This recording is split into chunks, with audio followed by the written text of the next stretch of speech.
Dites-vous que j'ai vu l'un des meilleurs films de l'année récemment, la meilleure série pour l'instant, je me suis vraiment régalé, on va parler de tout ça. Salut à tous, ici Reg, aujourd'hui je fais la critique de quelques œuvres que j'ai vues ou revues récemment. Il n'y a pas d'ordre précis, je vais pas spoiler non plus, mais je vous mettrai les timecodes dans la description et le commentaire épinglé. Et évidemment toutes les œuvres dont j'ai déjà parlé ou en critique ou dans d'autres vidéos, j'en parle pas ici. Et je compte sur vous donc pour me mettre votre avis dans les commentaires et de me suivre aussi sur Letterboxd. J'ai envie de reparler un petit peu de L'être aimé de Sorogoyen. J'avais déjà un peu cité le film et j'avais déjà un peu parlé de ce que c'était et pourquoi je l'aimais ou pas dans ma vidéo sur le Festival de Cannes, parce que j'ai vu le film à Cannes, mais il est sorti quasiment la même semaine, en tout cas la semaine du Festival de Cannes, il était sorti en salle, et c'est pas un film qui fait beaucoup de bruit, pour le coup, c'est un film de Sorogoyen, mais bon, c'est pas non plus le réalisateur qui fait le plus de bruit de manière générale, mais celui-ci, je pense qu'il va encore moins marquer que son précédent, Asbestas, qui était vraiment, non pas un phénomène non plus, mais qui avait vraiment plu, parce que c'est vachement bien, Asbestas, mais celui-ci, j'ai envie d'en reparler, parce que je trouve qu'il a quand même des qualités, ça fait un mois que je l'ai vu, et j'ai envie de parler de ce que je me rappelle du film, reprendre un peu mes notes par rapport à ça, et ce que je ressens maintenant, un mois plus tard. En fait, pour rappel, c'est juste l'histoire d'un réalisateur qui veut reconnecter avec sa fille. C'est Javier Bardem qui joue le réalisateur. C'est Victoria Longo qui joue la fille. Elle était d'ailleurs excellente dans la série de Sorogoyen qui s'appelle Anti-Disturbios. C'est là que moi, je l'ai découverte, si je dis pas de bêtises. Et c'est eux qui doivent reconnecter, surtout parce que le père se sent coupable, qu'il a abandonné sa fille il y a une douzaine d'années. Et c'est eux qui essaient de se revoir pour jouer dans un film ensemble. En tout cas, lui, il est réalisateur et il veut la faire jouer parce qu'elle, c'est une actrice un peu ratée, qui fait des pubs, des séries un peu à la con, et justement sa manière de reconnecter, la faire jouer dans un film. Sauf que forcément, lui, il a un peu un tempérament, c'est un peu un dictateur lors des tournages, c'est un peu un mec assez horrible, qui se bat avec les gens, qui a un passé un peu tumultueux, qui avait évidemment laissé la mère de sa fille comme ça il y a longtemps, il avait abandonné. Bref, c'est un mec qui est moralement pas bien du tout, quoi. Et ça qui est intéressant, c'est que c'est un peu la vibe valeur sentimentale,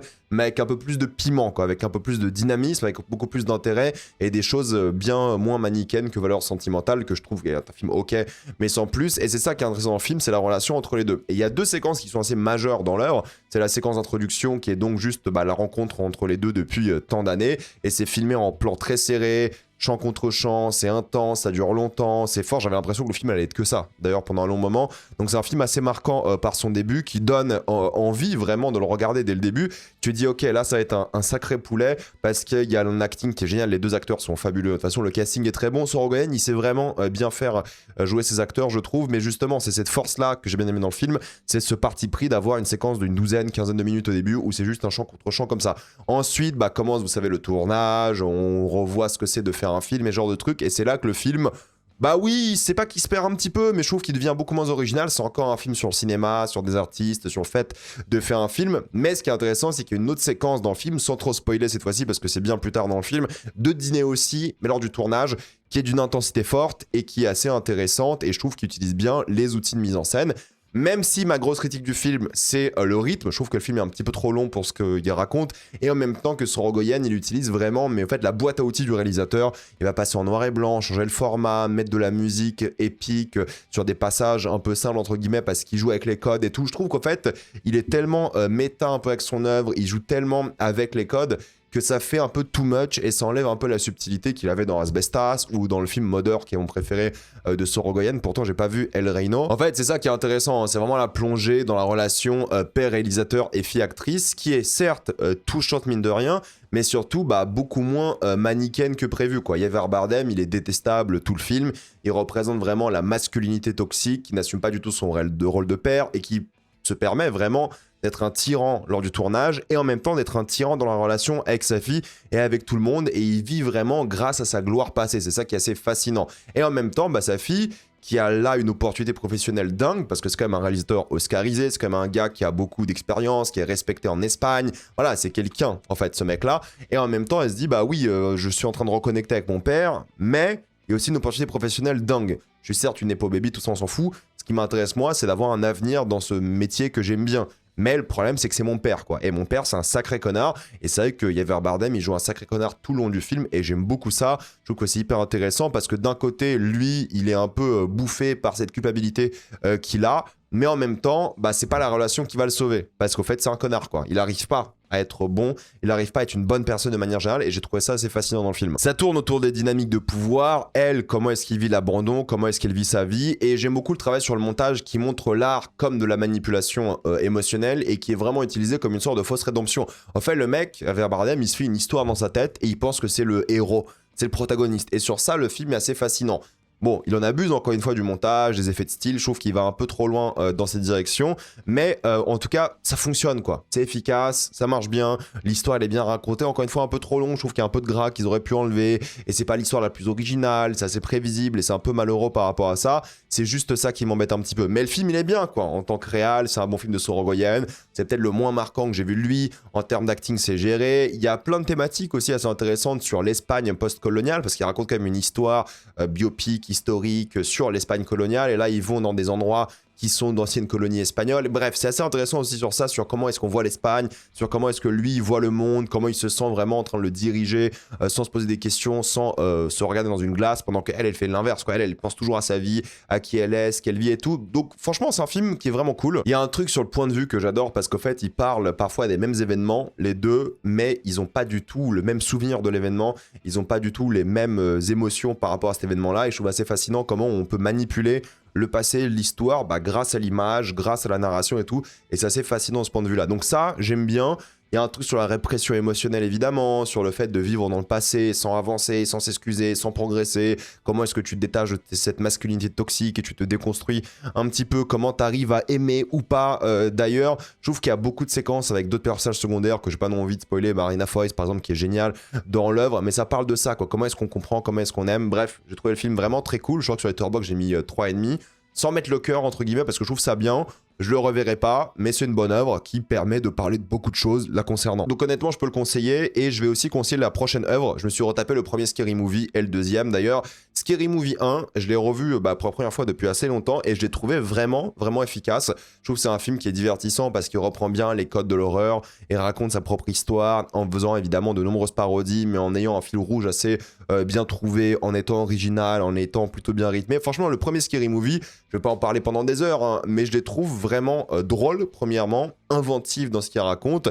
Il crée des vrais personnages, des vrais arcs, et en même temps, bah, c'est un hommage aux films d'horreur, alors de l'époque forcément, parce que voilà, c'est les années 90, surtout pour concernant Scary Movie. Le deuxième Scary Movie que j'ai aussi revu, c'est plus des films classiques, genre L'Exorciste et tout. Le deuxième est beaucoup moins bien, parce que le deuxième, il est vraiment trop focus sur sa propre histoire, plutôt que prendre l'histoire des autres et raconter quelque chose autour. Là, il est vraiment en mode, je vais faire raconter mon histoire, je vais replagier des scènes de films cultes et tout, et je trouve que le rythme est beaucoup moins bon, je trouve que les blagues passent beaucoup moins bien, je trouve que c'est beaucoup moins drôle. Et en ayant revu Scary Movie 2, je me suis dit, ok, bon, en fait, j'arrête la saga ici, ça me suffit, j'ai pas vu le 3, qui est le préféré de beaucoup de personnes, je sais, moi, c'est pas du tout un film de mémoire que j'aime bien, mais le 2 m'a tellement fait chier, en fait, pour le coup, c'est pas horrible, hein, il y a encore des blagues sympas, il y a encore des trucs drôles et tout. Là où le premier, il y avait un truc, il y avait un dynamisme, il y avait une énergie, il y avait un savoir-faire, il y avait quelque chose où il se perdait pas trop, contrairement au 2. Et voir les deux à la suite, ça montre bien que le 1, ils ont saisi un truc, ils voulaient aller encore plus loin, non pas dans le délire, mais dans leur univers à eux, et ils se sont trop perdus d'après moi. Mais le premier, pour moi, il est hyper divertissant, ça se regarde très très bien, c'est fun, et je préfère d'ailleurs le nouveau, le 6 au 2, pour vous dire quoi.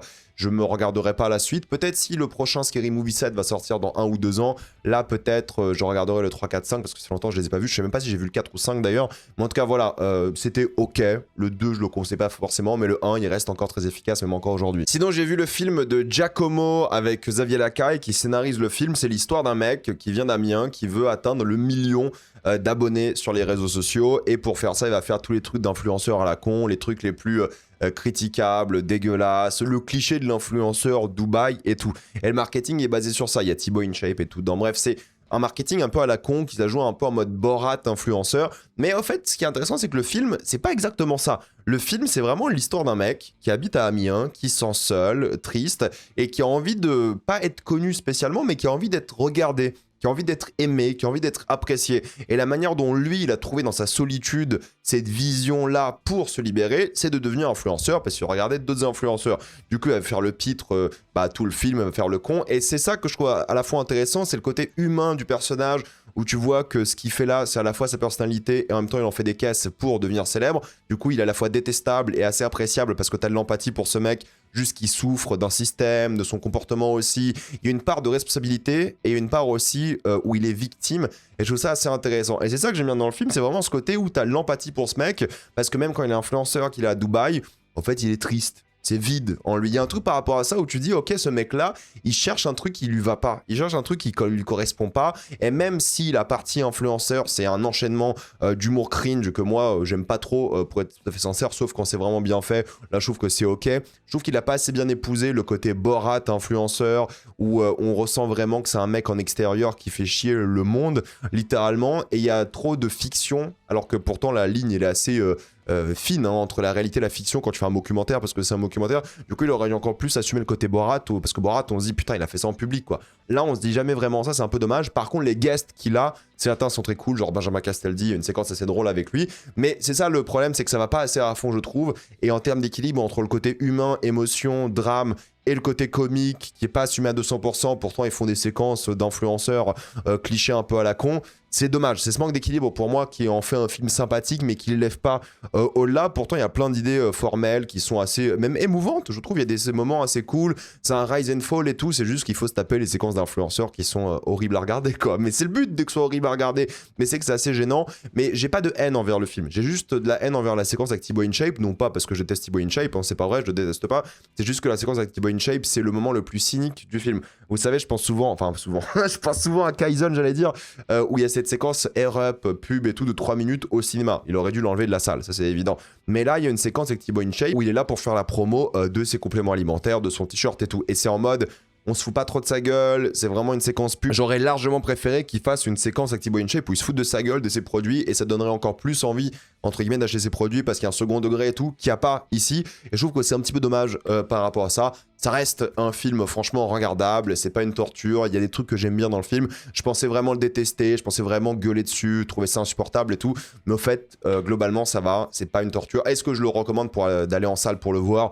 Peut-être pas, peut-être attendre la VOD ou un truc comme ça, mais c'est ok. Si un jour vous voyez ça à la télé, vous dites oh c'est une torture, non, franchement ça va, c'est ok, ça se regarde. C'est pas mémorable, mais ça va. Comme un peu le prochain film, je me suis retapé le Cape Fear de Martin Scorsese. Pourquoi ? Car il y a la série avec Ever Bardem, encore une fois, qui est sortie sur Apple. J'ai regardé les 2 premiers épisodes, pour l'instant ça va.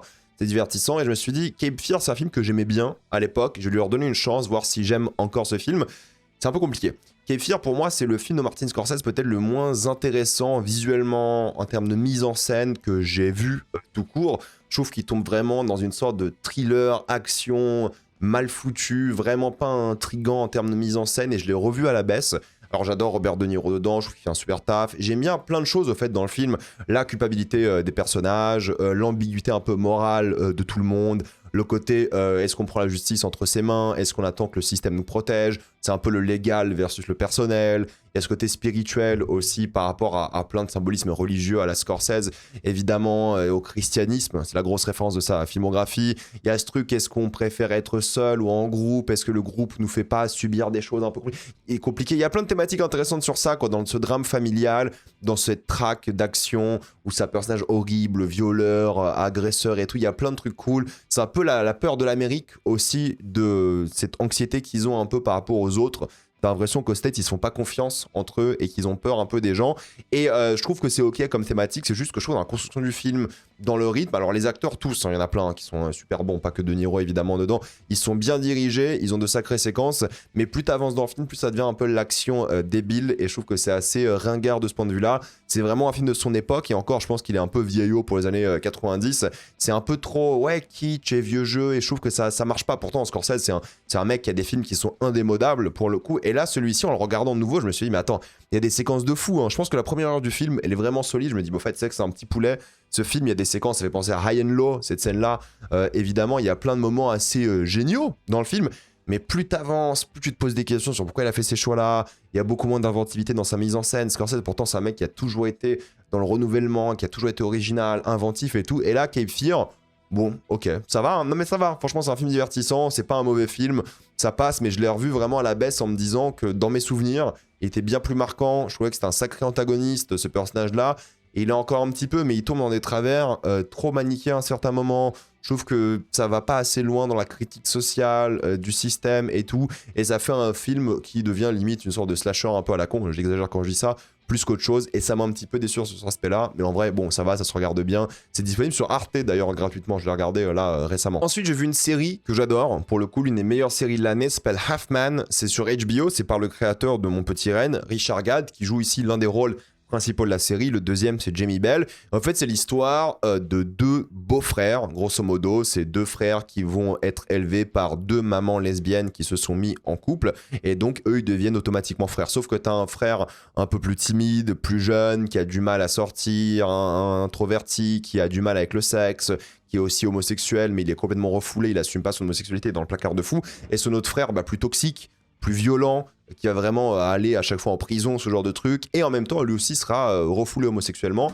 et du coup c'est un truc un peu tendu entre les deux, où les deux sont gays, ils sont pas un lien de sang, donc il y a une tension un peu homoérotique de est-ce qu'ils vont coucher ensemble ou pas, et en même temps est-ce qu'ils vont se tuer aussi, donc c'est assez fascinant de ce point de vue là, parce qu'il y a une vraie tension sexuelle, violente, familiale, de rivalité, c'est génial. Franchement, il y a tellement de trucs qui se passent dans la tête des personnages, j'ai pas envie de trop spoiler, évidemment, mais c'est vraiment le cœur de l'œuvre, c'est voir comment ces gens-là ont grandi dans ce système, dans cette homophobie, surtout, encore une fois, refoulée intérieure, pendant que le monde avançait, ça parle vraiment de ce pays-là aussi, et quand ils sont adultes, il y a des flashbacks, on passe du mariage de l'un à la vie jeune, au lycée et à la fac des deux frères de manière générale. Et ça qui va être fort d'après moi, c'est échanger entre les deux pendant quelques épisodes. Et ensuite, quand tu vois leur vie adulte, tu vois les traumas de leur jeunesse, comment ils ont vécu ça, comment ils ont vraiment été élevés et pourquoi ça n'a pas marché, pourquoi est-ce qu'ils ont des vrais problèmes. Donc c'est ça que je trouve cool, c'est la relation vraiment toxique entre les deux, violente, encore une fois étonnamment homoérotique. J'ai rarement vu ça dans une série télé, c'est assez fort parce qu'en plus il y a plein d'idées de mise en scène où ils jouent sur ça. Il y a un attrait à la musique aussi que je trouve assez réussi et touchant de manière générale. Il y a beaucoup de surprises, c'est 6 épisodes et justement c'est cliffhanger sur cliffhanger. Ça arrive à avoir des révélations, ça arrive à avoir des moments chocs, ça arrive à jouer aussi sur la fin sans spoiler. Ça crée un truc vraiment intéressant parce qu'on a le point de vue des deux personnages durant toute la série. On en suit un, Jamie Bell principalement, mais ensuite le point de vue il change et ça qui est fascinant, c'est comment est-ce que le point de vue il évolue, ce qu'on ressent, ce qu'on voit. On sait pas trop vraiment, c'est pas une fin ouverte non plus, mais il y a un truc thématiquement qui est vraiment réussi par rapport à la fin et c'est alterné justement entre ces thématiques-là, entre le passé, le présent et aussi alterné avec ce qu'on ressent de manière générale par rapport à ces gens-là. C'est des gens détestables, les deux. En fait, il y a le mec violent et tout, mais l'autre aussi il fait des choses qui sont pas bien. Comment ils gâchent la vie des femmes autour d'eux, parce qu'il y a un truc où ils assument jamais réellement leur violence, leur patriarcat, leur masculinité toxique de manière générale. Et c'est ça qui est intelligent, c'est la temporalité de comment s'alterne entre ces moments-là par rapport à eux, comment eux se sentent et comment cette masculinité toxique en fait elle se développe dès l'adolescence, dans la vie adulte et qui crée ce fameux patriarcat pour tout le monde qui fait du mal aux hommes et forcément aux femmes. Donc le sujet c'est ça, c'est vraiment la violence masculine, la manière dont elle s'inscrit dans la société et dans la famille et le couple majoritairement, mais en dehors aussi, ça fait beaucoup de victimes. Donc c'est une série que j'ai trouvée bien plus intelligente que Mon Petit Reine, bien plus touchante, bien plus forte, bien plus mise en scène. Et je trouve que justement, même si peut-être le concept de Mon Petit Reine est plus universel et plus simple à regarder entre guillemets, Half Man, ça pose plus de questions, c'est plus dur à regarder parce que les personnages sont vraiment des connards, les deux quoi, tout le monde est un peu, il y a un point de vue un peu cynique sur l'humanité, il y a un truc vraiment, il y a une pointe d'optimisme aussi, mais franchement il est peut-être un peu genre misanthrope Richard Gad au final, et c'est ça que j'aime bien, c'est comment c'est traité, comment ils en parlent, comment ils arrivent à internaliser un peu tous leurs problèmes, toute leur vie, et ça ressort d'une manière brutale, ça parle de codépendance forcément, ça va parler de traumatisme partagé, c'est une quête d'identité en fait, c'est un rite initiatique des personnages et leur honte face à eux-mêmes et ça parle de ça tout le long quoi. J'aime beaucoup vraiment comment ça raconte cette histoire, comment ça joue avec la tension, avec l'embarras, avec le stress, avec plein de choses, c'est vraiment un message simple, le pouvoir de l'amour de manière générale, l'acceptation. Et c'est pour ça que je dis qu'il y a quand même quelque chose d'assez optimiste, c'est qu'il donne une solution à comment résoudre ce problème. Il faut s'aimer, il faut créer une communauté, et ça crée une série qui est pour le coup émouvante, qui met des petites claques à droite à gauche comme ça. Donc j'ai adoré, c'est rempli de tensions, de surprises, c'est génial, c'est sur HBO, ça vaut le coup, c'est 6 épisodes de quoi 50 minutes je crois. C'est vraiment brillant, donc je vous la conseille. Si vous n'avez pas vu Half Man, foncez sur Half Man. C'est l'une des meilleures séries de l'année. Et maintenant, pour parler de l'un des meilleurs films de l'année, il faut parler de Jim Queen. Jim Queen, c'est génial. C'est l'un des meilleurs films d'animation que j'ai vu depuis des années. C'est l'un des meilleurs films de l'année tout court. Jim Queen, ça raconte l'histoire d'un monde où les homosexuels sont atteints d'une maladie, l'hétérose, et ils deviennent progressivement hétérosexuels. Et c'est premièrement à mourir de rire, mais c'est une plongée dans la communauté gay, littéralement gay, hein, ils le disent dans le film, il y a LGBT, ils se concentrent vraiment sur le gay, il y a plusieurs types de personnes gays, il y a les bears, il y a les gym rats, il y a les twinks, donc c'est marrant à quel point c'est ludique. T'as l'impression d'apprendre des trucs à la fois et ça joue sur tous ces clichés et l'appréhension que nous on a de la communauté LGBT, surtout quand t'es un homme hétéro comme moi par exemple, et c'est comme ça qu'ils vont prendre l'œuvre, c'est qu'ils vont utiliser la culture populaire pour faire des blagues, pour raconter leur histoire. C'est une aventure à travers Paris, c'est une sorte d'odyssée de ces personnages qui doivent trouver un remède à l'hétérose avant qu'ils deviennent complètement hétéros, donc il y a un compte à rebours vraiment efficace, et quand je dis Odyssée, c'est pas pour rien, il y a énormément de références à la mythologie, il y a des trucs sur les dragues à un moment, c'est 3 dragues, vous voyez déjà la référence au destin mythologique grec, il y a des références au cinéma, il y en a à Jurassic Park qui était trop drôle, enfin il y en a plein comme ça, il y a beaucoup de références à la communauté queer et gay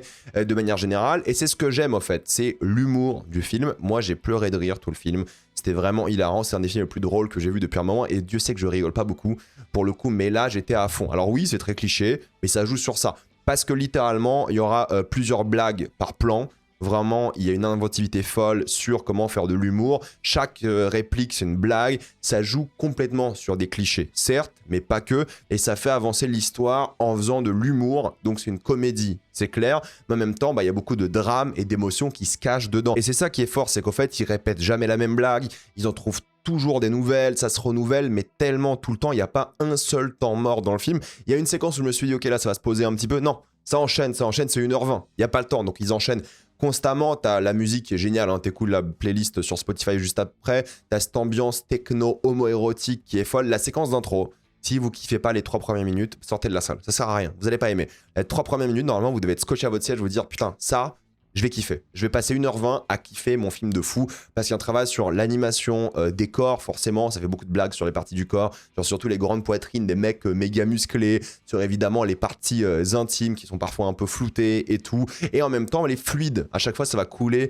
vraiment sur les bords des visages. Il y a une vraie mise en scène, je trouve, parce qu'ils ont capté les codes des films d'animation, ils ont l'expérience, mais en série télé, c'est leur premier long métrage chez Bobby Pills, ils ont une expérience qui est folle en termes de rythme, d'humour, de blagues, et en même temps, ils arrivent à créer beaucoup de choses qui sont dans la parodie de... Il y a une chanson un peu Disney, par exemple. Il y a un côté comédie musicale. Alors, c'est pas vraiment une comédie musicale, mais il y a quand même des passages chantés qui sont assez forts. Il y a un côté d'enjaillement de l'œuvre, de la galvanisation du public dans la salle, hein, et même des personnages, et ça qui est dingue, quoi. En fait, tu sens parfois les limites de l'animation, surtout dans une séquence un peu de manif où tu vois qu'en fait ils n'allaient pas mettre 25 flics versus des centaines de manifestants par exemple. Tu sens qu'il y a des limites. Ok, d'accord, mais c'est un film d'animation, ça coûte pas très cher, je crois qu'il a coûté 5 millions. Si je dis pas de bêtises, c'est un film qui a mis des années à être fait. Et sortir un film comme ça, qui parle à ce point d'homosexualité dans une époque où on voit que les droits pour les personnes LGBT ça devient de plus en plus compliqué, même en Europe, c'est fou de sortir ça. C'est vraiment dingue en fait, c'est dingue d'avoir un film aussi queer mais surtout gay encore une fois, qui se focalise complètement sur ça, qui est 100% dans ses cultures et qui est universel. Parce qu'en fait, même quand tu as des problèmes d'animation, entre guillemets problèmes, hein, où tu vois qu'il n'y a pas un budget illimité normal, c'est la mise en scène qui sauve le truc, c'est la manière dont, je sais pas, il y a un mec qui va vouloir se taper la jambe parce qu'il a échoué, il va taper un cul et ça vous semble bête comme ça, mais dans la manière dont c'est fait dans la scène, ça va mourir de rire. Il y a plein de petits trucs comme ça, quoi. Il y a une scène avec des serpents dans les... C'est trop drôle. Je vais pas vous spoiler toutes les blagues, évidemment, mais l'inventivité des blagues, à quel point, en fait, ils ont tellement tout mis. C'est un film qui est tellement dense, qui parle de tellement de choses, ça s'arrête jamais. Et justement, c'est drôle, d'accord, c'est unique. Moi, j'ai jamais vu ça, pour le coup, mais c'est émouvant. Parce qu'il y a des personnages qui sont imparfaits, qui sont développés, qui évoluent, des relations entre ces personnages-là qui sont très peu manichéennes, qui sont parfois un peu chiantes à voir en tant que spectateur, parce que tu sais, des protagonistes qui font des bêtises, ça te saoule, mais c'est ça qui est intéressant aussi quand tu regardes une œuvre. Et en même temps, ça va parler de quelque chose qui est universel, qui est beau, de politique publique, qui concerne évidemment les personnes LGBT de manière générale. L'hétérose, le lien avec le VIH, il est évident dans l'œuvre. Ils font beaucoup de blagues, ils se moquent des gens comme le professeur Raoult du Covid. Ils se moquent de Bolloré, des fascistes. Ça va au bout du délire. C'est un film qui est vraiment engagé, qui est politique, qui parle aussi de révolution, de pride, de fierté. Mais là où tout le monde va s'y reconnaître, moi je suis un homme hétéro, encore une fois. Mais j'ai adoré parce qu'en fait, ça parle de choses universelles. C'est-à-dire qu'au fait, le fait d'être gay, c'est pas juste une orientation sexuelle. C'est pas juste, ok, j'aime les hommes, on s'arrête là. C'est une identité. Et pas que de genre, hein. C'est vraiment une identité propre, avec des codes, avec des règles, entre guillemets. On a chacun notre identité. Et quand quelqu'un vous dit, un gouvernement ou une maladie vous enlève qui vous êtes, vous enlève votre identité, je pense qu'on peut tous se reconnaître dans ça. On se rend peut-être pas compte, mais on a tous plus ou moins nos identités menacées. À moins d'être un homme blanc, riche, ce genre de truc, nos identités sont un peu tous menacées. Et ça, qu'on soit gay ou pas, on le voit dans le film. Et ça qui est touchant, il y a une scène avec une drague justement qui parle de ça, encore une fois, j'ai pas envie de spoiler, ce qui est tellement touchante et belle, justement parce que l'identité, c'est quelque chose d'universel. Et ça parle de ça parle d'identité avant tout. Évidemment, ça parle de personnes gays et tout, bien sûr, mais ça parle de comment les politiques publiques, comment les gouvernements, ils sont prêts à supprimer juste des identités propres, en commençant avec les gays, puis les immigrés ou ce genre de choses, bah, évidemment l'extrême droite, quoi. Et en même temps, pourquoi ils font ça? Pourquoi est-ce qu'on accepte de subir ça? Comment on fait pour s'opposer à ça? Ça va très très loin. C'est voilà, mondial à certains moments et j'adore la conclusion de l'œuvre. Franchement, la conclusion, c'est à mourir de rire pour le coup. Donc j'adore vraiment ce film pour ça. J'adore le côté très peu manichéen aussi des personnages. Il y a des gays, ils sont méchants. L'univers du film, il est fou. Par exemple, il y a la Gestapo. Genre on dirait Berghain à Berlin. T'as la Gestapo, c'est des nazis gays. Et en fait, des gays qui sont d'extrême droite, qui sont nazis, ça existe aussi, quoi. Et en fait, ça qui est cool, c'est pas en mode les gays sont gentils, c'est en mode, en fait, on a aussi de nazis gays. C'est comme ça, c'est la vie. Le film te dit, oh, regarde, chez les gays, il y a aussi des putains de fachos. Et ça qui est intéressant, notre protagoniste, c'est pas un facho ou quoi, mais c'est un connard aussi, quoi. C'est un connard un peu fake et tout. Il se moque d'un mec qui prend des stéroïdes, mais lui, il a fait... je crois qu'il prend aussi des stéroïdes dans le film, et il a fait sa coupe de cheveux en Turquie, je vais y aller bientôt aussi, j'ai l'impression. Il a fait plein de trucs comme ça, un peu fake. C'est aussi une critique de l'influence et tout, du paraître. Mais justement, ça va en lien avec l'identité. La seule critique que je peux un peu faire de ce film que j'adore, hein, j'ai envie de le revoir, j'ai envie de le mettre dans mes veines, j'adore ce film, j'ai envie de le revoir en boucle à la télé comme les gamins ils regardent K-pop Demon Hunters.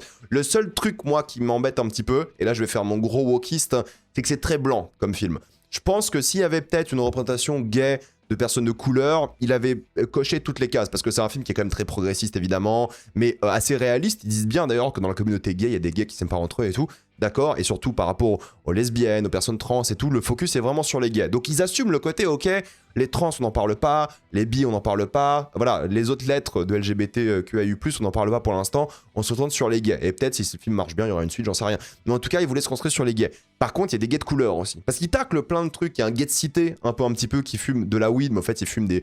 Enfin, il renifle des chaussures, c'est un kiffeur. Donc il y a un peu un truc social, de classe et tout qui existe, mais il manque le côté, oui, littéralement, on a un twink bourgeois blanc, peut-être fallait avoir des personnages un peu plus de couleur. Il y a les bears qui ont des couleurs différentes, mais c'est des ours, c'est genre, c'est pas des personnes de couleur en réalité. Donc si je dois faire mon wokiste à la con, s'il y avait peut-être un peu plus de représentation de personnes de couleur ou d'autres origines que globalement des hommes blancs français, juste français entre guillemets, hein, classique, cliché, ça aurait pu être un film un peu plus intéressant qui aille au bout des choses. Maintenant je comprends, c'est un film qui est déjà tellement dense, qui a déjà tellement de représentations, qui a déjà tellement de choses à raconter dedans, et c'est 1h20, ils ont mis 7 ans à le faire, ça va être compliqué à financer. Ça, moi, c'est un genre de film, je pense, aussi, sort sur une plateforme genre Netflix, il peut cartonner. Je crois qu'aux States, c'est peut-être Néon qui va choper les droits, je sais pas qui c'est aux States.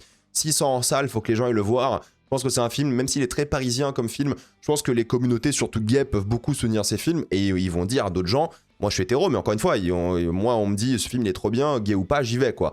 Il y a plein de gens qui vont dire, je vais pas parce que c'est gay, on s'en fout, en fait. C'est pas un truc de gay. C'est un truc universel de cinéma avant tout. D'animation, c'est pas pour les enfants. Encore une fois, regardez cette image. Déjà, ça se voit que c'est pas pour les enfants.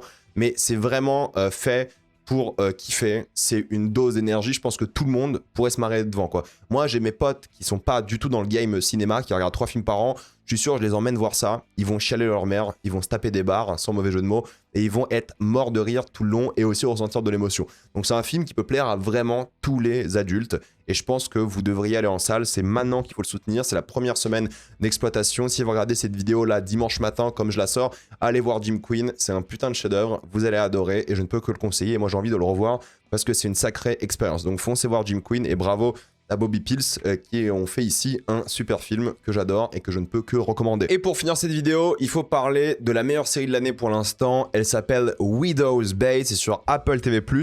Pour faire simple, il y a une sorte d'île aux États-Unis qui littéralement a plein de problèmes mystérieux. C'est-à-dire que premier épisode, il y aura une sorte de tempête, brouillard, un peu à la Stephen King, qui va créer des problèmes. Je vais pas aller plus loin que ça, je vais essayer de faire très attention à ce que je dis par rapport aux spoilers, parce que c'est une série qui se découvre beaucoup, qui a beaucoup de mystères, mais justement ça qui est fort, c'est qu'on suit au fait des membres de la communauté politique de la ville à différents postes à chaque fois, des habitants, et ça va tout autour de la communauté évidemment, de plein de personnes différentes, de leur métier, de leur grade, on va dire, dans cette société et tout, mais ils sont un peu en huis clos, isolés dans littéralement cette île, ils peuvent même pas réellement la quitter s'ils sont natifs. Donc la vibe, c'est vraiment en mode Stephen King au début, et moi ça me faisait un peu chier, je me dis bon, encore une série d'horreur à la From et tout, la mystère, ça va me faire chier, c'est chiant et tout, non c'est pas possible, rien à voir. Rien à voir parce qu'en fait la vibe, c'est plus une vibe qui concerne littéralement le mystère au début, qu'est-ce qui se passe sur cette île et tout, et on donne les réponses. Tu fais attends, quoi ? Ouais, on te donne les réponses super vite. C'est pas genre From, une sorte de teaser début de saison, il se passe rien pendant 5 épisodes, 7, 8 épisodes, ensuite à la fin t'as une révélation cliffhanger saison 2. Non, là, on t'explique un truc, on donne une réponse. Tu fais ah ouais ? En fait, genre chaque épisode, il y a un mystère. Alors oui, il y a un fil rouge avec un mystère plus grand, d'accord, mais globalement, ça balance de nouveaux mystères tous les épisodes, et ça les résout le même épisode. C'est incroyable, c'est vraiment tellement satisfaisant et tellement kiffant de ce point de vue-là. Donc c'est une série de mystères, avec un gros mystère en fond et des mystères qui sont résolus au fur et à mesure que je trouve génial. Pas tout à chaque fois, mais assez pour être satisfait. Contrairement à From qui fait des... Vous savez, ces séries qui font des putains de cliffhangers tout le temps, c'est insupportable. En même temps, c'est une série d'horreur, avec des vraies séquences horrifiques, surtout je dirais les 4-5 premiers épisodes, où là vraiment ça y va sur l'horreur, ça fait bien flipper. Il y a la mise en scène qui est vraiment géniale sur l'ambiance, ça s'inspire de beaucoup de films. Alors les films adaptés de King évidemment, ça prend beaucoup de Kubrick aussi. Il y a beaucoup de refs à plein de films d'horreur que j'ai pas envie de spoiler non plus. Par rapport à la mise en scène, par rapport à l'ambiance. Et ça joue vraiment sur ça. Maintenant, le truc le plus génial, c'est que c'est une comédie. Et je dis pas ça en mode ouais c'est l'horreur ou ça rigole. Non, je dirais même que c'est une comédie, puis c'est de l'horreur, puis c'est du mystère. Et parfois le mystère et l'horreur changent de place. C'est à mourir de rire. Moi, je vous le dis, c'est l'une des séries les plus drôles de cette année. C'est à mourir de rire. Il y a une scène dans l'épisode 2 où littéralement, t'as un mec qui est dans un hôtel. Donc forcément, ça fait penser à Shining aussi, un petit peu à Hokum, étonnamment, qui est sorti cette année. Et où plein de films où il y a des hôtels, des films d'horreur, quoi. Et il descend dans la cave pour regarder un peu ce qui se passe. Et dans tous les films d'horreur, la cave, c'est l'endroit qui fait flipper. T'as pas envie d'y aller. Et le personnage, il descend, il regarde la cave, il fait... Nope. Et il remonte et il se casse. C'est ces petits trucs-là, comme ça. En fait, c'est même pas dans la parodie, parce que c'est pas l'objectif, c'est juste dans... des personnages d'horreur qui font des trucs un peu réalistes.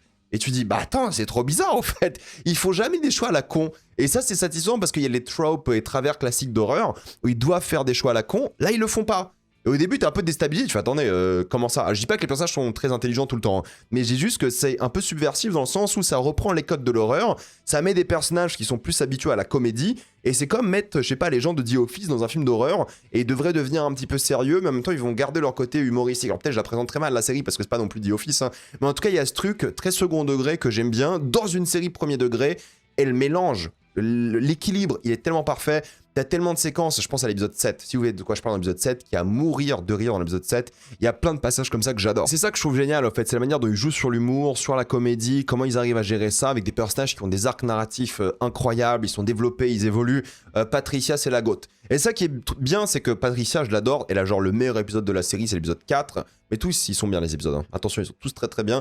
Mais le 4, c'est genre le meilleur parce que ça joue sur tellement de choses. C'est un mélange parfait entre, vous savez, des épisodes d'anthologie limite où ils donnent genre une histoire, un mystère, un monstre chaque semaine à un personnage. Donc le personnage est développé et c'est la réaction de la ville par rapport à ça. Et tout le monde réagit un peu de manière bizarre comme si en fait c'était normal ce qui se passait alors que pas du tout. Pourtant ils font des blagues, ils réalisent au fur et à mesure de ce qui se passe et tout, c'est génial. Et ça va aller dans le brouillard, les hôtels, la dame blanche, un petit peu ce genre de truc. Il y a tout un épisode en mode slasher. Putain, il y a un épisode, je vous jure, il est à mourir de rire. T'as une sorte de Mike Myers, quoi. Vous savez, Halloween.